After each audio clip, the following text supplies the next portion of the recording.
Hello and welcome to the Smithville, Texas Eco Photo Festival webinar series. I'm Jill Struby. I'm the chair of the Smithville Area Chamber of Commerce and one of the founders of EcoFest. Although this is the first time that the Eco and Photo Festivals are linked together, both of them have been a tradition in Smithville for about 10 years. We are experimenting with this connection between Eco and Photo and also with this virtual format. We truly appreciate you, the viewer, and your interest in these topics. Be sure to check out all the other presentations on a wide variety of different topics that connect the eco with the photo. Today's presenter is Linda Bauer, who has been the chair of the Photo Fest for the past 3 years. She will be talking about product photography today. Linda has been taking photos most of her life. She earned her first paycheck in photography capturing a wedding when she was just 17. Linda has photographed almost everything from weddings to beauty pageants, and finally she settled into sports and events photography. Although sports are her main specialty, she also takes on several other things, including drone and video photography. Her newest ventures include personalization and awards using photos and logos. Doing all of the in-house work gives her the flexibility to offer her customers exactly what they're looking for without having to purchase large quantities. She is very passionate about her work, and she also gives back to the community. She's so involved in Smithville, and we're very grateful for that. One way she does this is by working with many of the schools and organizations through developing fundraising items. With current events, the biggest fundraiser item now is the personalized face mask. Linda, thank you so very much for being part of this program today, and I'm going to turn over the screen share to you. Thank you. All right. Let me get this going. Okay, so today we're going to talk just a little bit about product photography. And this is very useful in many different ways. So first we're going to talk about is why it is so important. So if you own a business or if you're working for someone else and they're going to use these photos to show off their products, it's the first thing a potential shopper sees.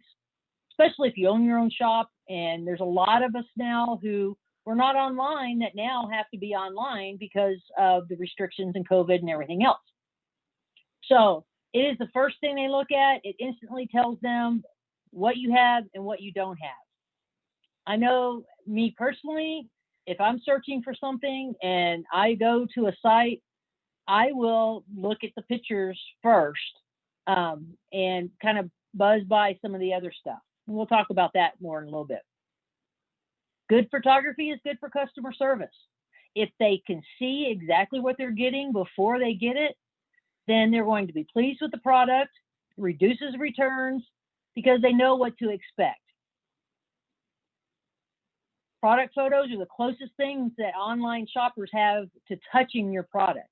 So you have to have great images that show detail and a good description, so they know exactly what they're getting, and it helps build that trust. They know they can come to you and get exactly what they're looking for. So let's talk about product photography by the numbers. This is really interesting. Human brain can process pictures 60,000 times quicker than text. So you think about it. It kind of goes back with what I said.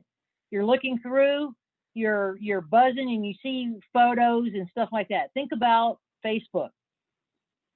You have to pretty much have a picture or something. There are those people who put these tests or something on there to see, I want to see if people will read through my entire thing and let me know that you read it. Most people don't do that. They just want to see pictures. 90% of the information communicated to the brain is through visuals. The average person reads 20% of the text, but they will view every image. 63% of consumers said good images are more important than product description. So images are key element of branding. Branding should be central to every decision your company makes or whoever you're working for. So it includes your social media posts, have to have a brand on it. Your website updates need to have a brand. All your marketing efforts have a brand. One of the things, the story I always like to tell with branding is I used to take pictures on the sidelines of games and things like that, and people used to see me all over, I would always have my blue shirt with my logo on it. I was talking to a parent on the phone one time and describing, oh, well, I was at that game. And she goes, oh, you're the person in the blue shirt. I go, yep. So I'm known as the person in the blue shirt at sporting events, which is fine. That's my brand, and that's how they identify me as. So they grab attention, instill trust, and invite customers to look further. So we're going to talk about planning your shoot just a little bit. Based on what you're selling or what the client needs, you need to answer these following questions. What size of an area do you need to photograph in? If you're photographing a small product, you don't need a huge room. If you're photographing a car that is in a garage, you're probably going to need more space than that because you can't get a good photo. You're going to be too close. So plan the size of the area. Is it going to be inside or outside? There are things that, a car, yeah, you could have a huge warehouse or a shop and put it in there and use it. Okay, that's fine. Is it going to be outside? If it's outside, you got to think about your weather, your sun, all those things. Do you need somebody to model your product? If you're having clothing, I'm not talking about models in front of cars and motorcycles and things like that, but like if you have clothing, how are you going to show it? Do you need somebody to model it? Know your audience. Who's buying this product? What do they want to see? What are you going to do to make it appeal to them? So it is, like always, why reinvent the wheel? So when you're planning all this, if you're not 100% sure on something, and even if you are, go and look at other sites that sell similar items. How are they putting their products out there? I almost hate to say this because I get coaches and athletes that do this all the time, but go look at Pinterest. I even have little kids that go, I saw this on Pinterest. Can we do this pose? So yeah, go look other places and figure out what exactly other people are doing and do the same thing. So prepare your product. You want to photograph your very best products. You don't want to have a flaw, a stain, anything like that. If it's a clothing item, make sure you don't have wrinkles. Get out the old-fashioned iron it. Nowadays, stick it in the dryer, it refluffs and pull it out so there's no wrinkles. There again, don't have flaws in your products. So if you do, that sends negative messages to your customers because they're thinking, wow, if you put this really bad image out there or this bad product that's got a defect on it, what are you going to do with my product when I order it? So make sure you have the very best samples and the very best things to photograph. Put your product in context. It's important for these people to look at your image and envision themselves in your product. Here's a sleeping bag. It shows the sleeping bag. These are photos I got off of Amazon. Sleeping bag shows it rolled up, what size it's going to be. And then it shows somebody, it says perfect companion for your next camping adventure. You just stick it on your backpack and you're ready to go. And people are like, oh yeah, I could do that. Follow the product photography specifications. So this is really important. You have to know the requirements of your client or hosting site. What are they going to be using the photos for? Different sites, if it's going to go on the web, different sites, and even different pages on a site have different requirements. If the image is the wrong size, it will become distorted. The story I always like to tell about this, and there again, I'm telling stories on myself. So I did an online order form. I had to put one together really quick. And it was one of those where, you put your photos in. I put a photo in and it wasn't the right size. So instead of a 30-ounce tumbler, it looked more like a squished, 30-ounce tumbler. I read and I said, okay, well, it needs to be this size. That means I'd have to go and redo the whole photo and everything else. I don't have time now. I'll do it later. These people, I have the product. They know what it is. Okay, it's fine. Long story short, half the time you forget to go back and it's still that way. So I spent the downtime and being closed going back and improving a lot of this stuff. So, but very important because it can send the wrong message out there. There's a huge difference between image size and file size. When we say image size, we're referring to the dimensions of the image, like 852 by 852 pixels, or 1 inch by 1 inch. When we say file size, that's the amount of space required to store the image on your server or on the page that it's going to go on. So those are very important. You have to read all the specs to know what size to do it. And that might also affect how you're taking it, because you need to make sure you have enough space that you can make it the right size without having to really manipulate it later. And talk about manipulating it later. Sorry, I can't talk all of a sudden. You always want to, there's a term we use sometimes in the photo, it's called shoot for the edit. We do this a lot in sports photography. When you're shooting product photography, try to shoot for the edit. What this means is, don't just take a picture and go, okay, well, that was all right, I'll just fix it later in Photoshop or Corel or something like that. We've all done it. If you're in the business, you've all done it, even if you're not. I shoot photos of all these different age athletes. I've even had youth football and little league and stuff like that. They go, yeah, well, can you Photoshop this stain off of my shorts? Or can you Photoshop this in? You know, I mean, because they're so used to us being able to do that. Yes, we can, but they don't understand that it takes a whole lot of extra time that we could be doing something else. So if you shoot for the edit, you'll shoot knowing that you plan to do minimal editing later, so it'll enhance your photography throughout your photograph without completely changing it. Because we've all seen those photos that look so Photoshopped, they look fake. You do not want to have something that looks fake, okay? Over touched up. Let's talk about backgrounds for this. So you want to use a solid background whenever possible because it minimizes unwanted distractions. It makes the product the center of attention, and it creates a consistent feel. The preferred color is black or white, but depending on your product, other colors can be used, but it needs to be a solid color that's complementary to your product. You don't want to have a busy background because that's distracting. Use a tripod. They stabilize your camera from your shaky hands. So you can get the tabletop one if you're doing small products or a full-size one. Here's a little tabletop one. They have some of these that have bendable legs. Most of the little tabletop ones now, or almost all of them now, have the adapter for a phone. So you can use your tripod with your phone if you're taking pictures with your phone. Here's a full stand-up. There again, supports cameras, phones, and sports cameras. So like your point and shoots or your digital video cameras, things like that. Additional items in the shot. So photographing additional items along with the product could be confusing, might cause disappointments.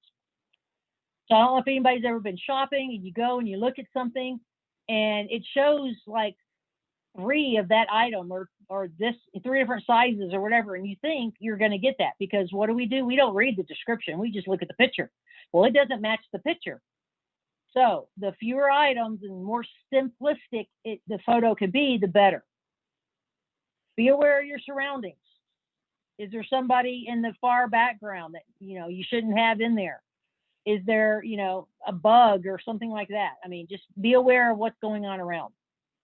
Now, you can use light boxes. They're also called light tints, and they come in many different styles. And we're going to talk about some of those. Some of those can be bought, or they can be made with just simple stuff around the house. Here's one made out of something around the house.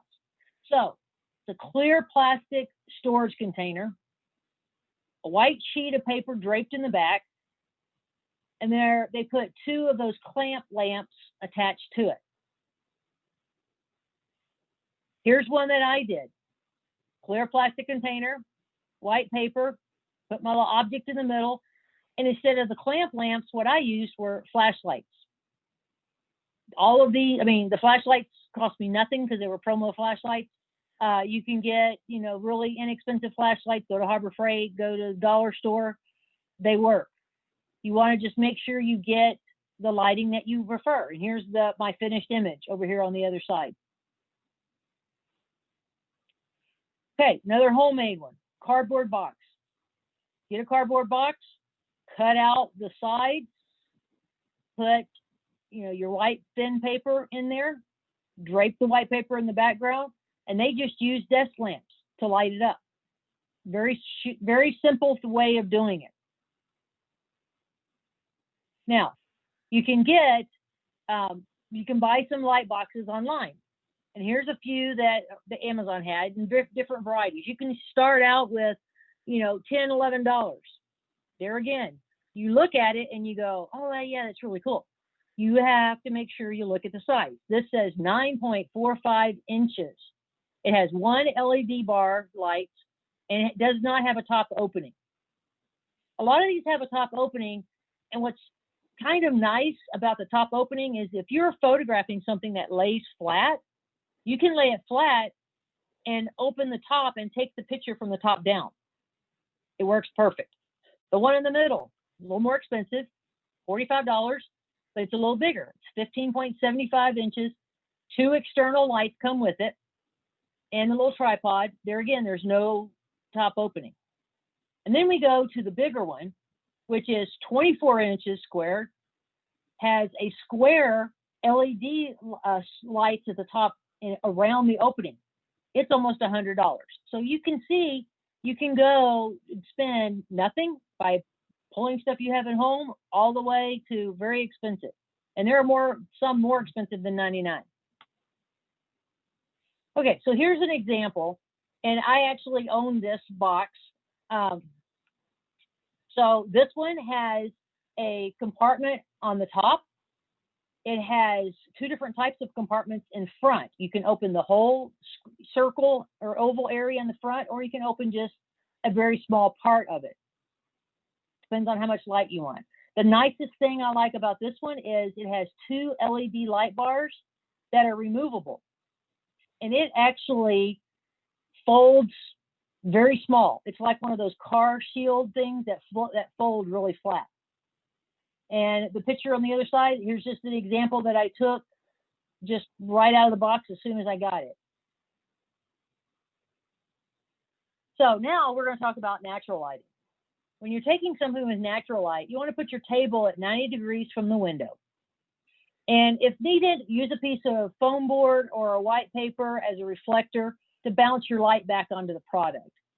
Now you see, because they use this, they have a piece of paper taped to the wall and then taped on the table. The important thing about doing that is it gives a continuous white line or a white background. You don't have the break in between where the table touches the wall. Even if your wall is white and your table is white, you still need to have something to take out the connection point. These are some that I did with natural lighting. And I do have to admit, all of these were taken with the cell phone. The truck here on the left has a black background. The way I did that was I have one of those adjustable beds, the Tempur-Pedic adjustable beds. I raised it up. I got a black fleece blanket. It just happened to be sitting there, and I go, hey, that'll work. I draped it over the top of it because it was up, and then put the truck in front of it and had the windows open. Worked out great. The 2 other ones on top, the mask for Polaris and the earrings, those were done just on a cardboard box with natural lighting. And then the one on the bottom was done with a leather bottom tray. So those are just some products that took with the iPhone. I try to make sure I take a picture of all my products that I did it with the iPhone and natural lighting. Okay, so another thing that's really kind of cool to do is explore different camera angles. And I do this a lot when I'm taking, especially like the picture of the truck, I do have it at multiple different angles. So you don't think about these things, but eye level, if you take a picture at eye level, it shows it exactly what it's going to be. What you see is what you get. And if you do it at a high angle, it shows the product from above. So you're looking down at it a little bit. Low angle, kind of like head on, you're looking down. Bird's eye, looking from above. like you're standing over the product, and then slanted. So it shows it from the side, kind of a side-on type of image. So each one of these, I mean, these angles, they can be used in everyday life. I mean, I did some of these just this week. I photographed cheerleaders. They were laying on the ground with their feet back. I laid on the ground in front of them and did the low angle. So I was straight on with them. Some of these I did, like I did football players the other day. They were standing outside in front of a huge bulldozer. And I was down laying on the ground again, looking up at them. So that gives a whole different perspective. They're almost like looking down. One of them had a sledgehammer over their shoulder. I mean, it was really awesome. So different angles give you different results. So think about that, something to play with. So practice. You'll hear this a lot throughout a lot of the presentations. When you're dealing with photography, the most important thing is to practice. Try something, that doesn't work, change it up, try it again. Take a picture and you go, oh God, yeah, but the light's too strong on one side. Okay, change the light out, move it further away because that dims it some. So just keep practicing, try the best you can. So here's my information. It's Linda Bauer, the Winning Shot Sports Photography. My information, if anybody ever needs to get a hold of me for anything, feel free to reach out. Jill, are you back? I am ready to turn it back over to you. Okay, fantastic. Thank you, Linda. That was wonderful. That's a lot of great tips and tricks to the trade. Hey, Linda, do you mind muting the phone? Thank you. And really do appreciate all that great information. That's going to make a big difference for a lot of people, I'm sure. So to our viewers also, thank you again for watching this Eco Photo Fest presentation. Thanks to all of our sponsors, especially our title sponsor, Doug's Plumbing. And thanks, April, for taking care of all the tech support, all behind the scenes. Thank you for doing everything here. Please join us for the live interactive Zoom speaker panels this week at 6 p.m. on Tuesday, October 13th, and at 6 p.m. on Thursday, October 15th, when you can ask Linda and the other panelists your questions about the eco photo sessions that you've seen. Please also mark your calendars for Wednesday, October 14th at 3 p.m. for the Outdoor Tourism Roundtable. We hope to see you there.